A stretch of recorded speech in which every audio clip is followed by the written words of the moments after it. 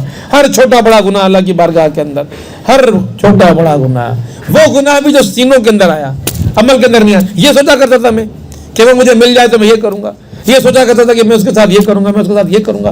ایک ایک چیز جو سوچوں میں آئی، وہ سوچوں میں آئی بھی چیزیں میں خدا کی بات کیا سوچ جا رہا ہے میں نے. تخفی الصدور کی باتیں تو نے کر لی، سینوں میں چھپی، میرے سینوں میں یہ ساری باتیں چھپی رہی. اللہ رب العالمین میری ان باتوں سے مجھے ناجائز لذتیں تو نے حاصل کی، سوچ سوچ کر تو نے ان کا اظہار کر اپنے رب کی بارگاہ کے اندر کہ میں نے اس کو محبوب بنایا تھا اپنی سوچوں کے اندر، خیالوں کے اندر. پھر خیالوں میں میں نے اس سے یہ لذتیں حاصل کی تھیں. اللہ ان لذتوں کے اور خیالوں کو مجھے معاف فرما. اور پھر جو اس میں حرام کام کیے، قدموں سے چل کر جانے والے، جملے کسنے والے، خط لکھنے والے، کال ملانے والے، میسج کرنے والے، وہ جتنے کام تو نے کیے اپنے رب کی ناراضگی والے، وہ سارے کے سارے چھوٹے بڑے ہر کام کو یاد کر کے نماز توبہ میں شامل کر کھڑا ہو جا اللہ اکبر کر کے.